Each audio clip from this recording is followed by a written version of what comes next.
Hello everyone, my name is Turtle, and I'm here to go over all the global changes made in the newest installment of the Super Smash Bros. Series, Super Smash Bros. Ultimate. I'll do my best to include footage of everything I mention here, and will disprove some rumors I've been hearing as well. Most of the changes I'll be showing were mentioned in a document first posted by Ouija, and a full breakdown on cstarleague.com by Max Ketchum. So go ahead and give these guys a follow, they're doing great work out there at E3. Lastly, all changes shown are based off of the E3 build of Smash Ultimate, and are subject to change in the upcoming 6 months before the game's full release, so please take what you see here with a grain of salt.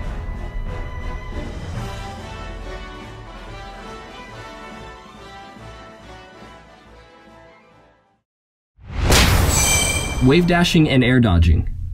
There are 2 types of air dodges in Smash Ultimate. 1. A neutral air dodge.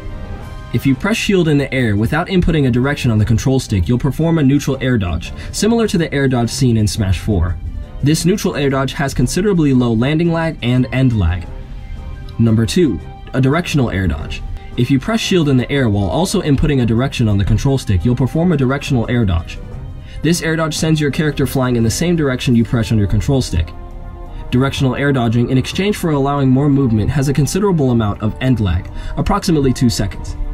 In this clip from the Invitational Tournament, you can see Zero input a directional air dodge here off stage.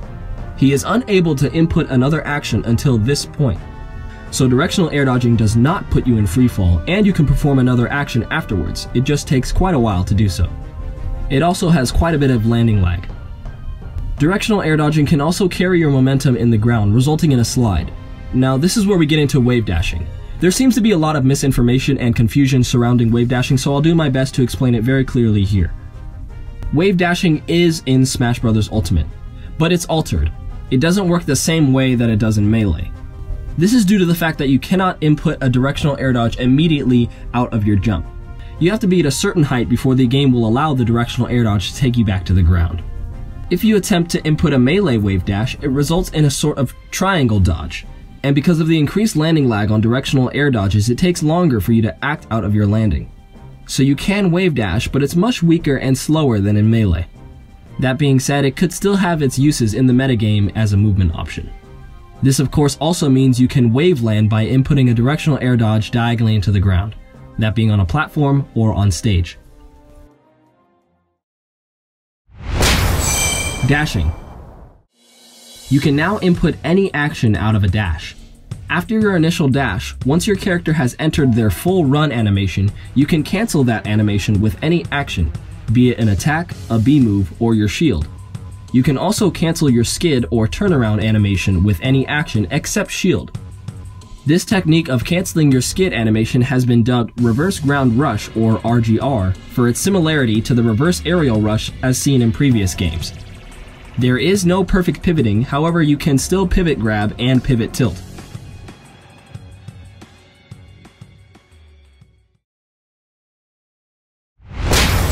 Shield. If a character is shielding, you cannot run past their shield, only push them. Shield pushback on the ledge or on a platform will not push you off. Perfect shielding has also been altered. To perform a perfect shield in Super Smash Bros. Ultimate, your shield has to already be up, and you release your shield at the point your opponent's attack hits it. This will grant you temporary invincibility and apply a stun to your opponent, giving you an opportunity to punish. I'll be referring to this as parrying for the rest of the video.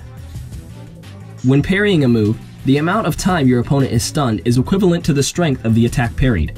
For example, if you parry a jab, they will be stunned for a short time. Parrying a smash attack will result in a much longer stun. All existing shield tech has carried over into Smash Ultimate. Shield dropping, jumping out of shield, and jump canceling out of shield. The input for shield dropping works very similarly to how it does in Smash 4. Repeatedly rolling or spot dodging will lower the speed and invincibility frames for each roll or spot dodge. This effect maxes out after 6 times.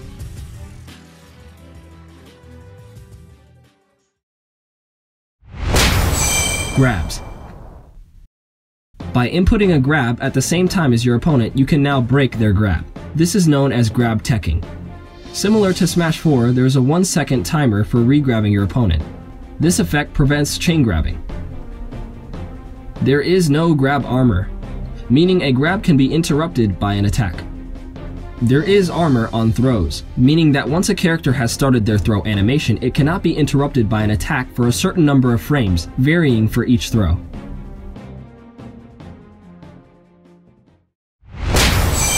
Miscellaneous. Rage has made a return from Smash 4, but the effects have been lowered. Character portraits now begin steaming at around 120% instead of 100% in Smash 4. However, it's unclear when Rage actually takes effect. In Smash 4, character portraits start steaming at 100%, but Rage actually takes effect at 35%, so we can't tell for certain how soon Rage takes effect in Ultimate, but Rage does exist. The effects of SDI have been lowered, but it's unknown to what extent. Playing 1v1, moves deal 1.2 times damage. This value was calculated by Ruben. The landing lag of aerials for the entire cast is much lower, making the game a lot faster. The jump squat animation for all characters seems to have been lowered a significant amount. This is unconfirmed as of right now, but take a look at some of the heaviest characters in the game who traditionally have longer jump squat animations jumping in Smash Ultimate. The acceleration for full hopping has been drastically increased, and you now reach the apex of your full jump much more quickly. Short hop acceleration remains relatively the same. The ledge functions the same way that it does in Smash 4, with ledge trumping, characters snapping to the ledge with their up B, and characters traveling past the ledge with their up B by holding down on the control stick. Smash attacks can now be charged for approximately 3 seconds, as opposed to the 1 second in previous games. Glide tossing is still possible. You can no longer input a neutral air with the C stick. Footstools are now techable. The untechable spin animation from Smash 4 is now techable. Graphical changes.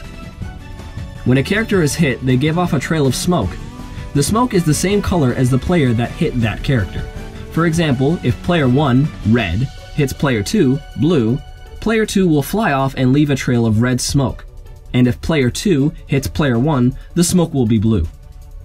When in a last stock situation, if a strong move is dealt to your opponent, the game will freeze and zoom in on the hit. This functions the same way as the red spark as seen in Smash 4. Seeing this animation does not mean your opponent is 100% dead, as they can still survive the hit afterwards.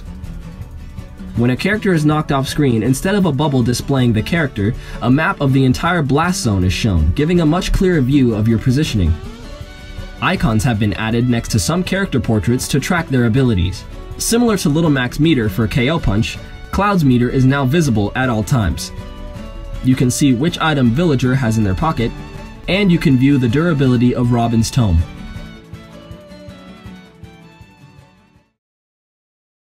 This concludes the list of changes I've been able to find in the 3 days that Smash has been shown at E3. Please remember that everything I've showed here could possibly change in the final release of the game. We have 6 months up until then, and Sakurai is working on it right now, getting all these bugs out of the game and changing stuff up. Ridley's down B might not do 50% forever.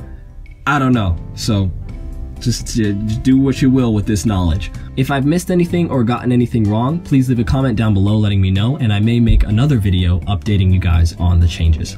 I initially wanted to detail all of the changes that had been made to each character, but there's way too much data for me to fact check right now, and I want to get this video out as soon as possible for you guys. I'll be posting a lot more Smash content on this channel, as well as a video I'm working on that's basically a guide to esports commentary. Go ahead and follow me on Twitter at TurtleSSB, because I post funny videos there. So, thank you all for watching.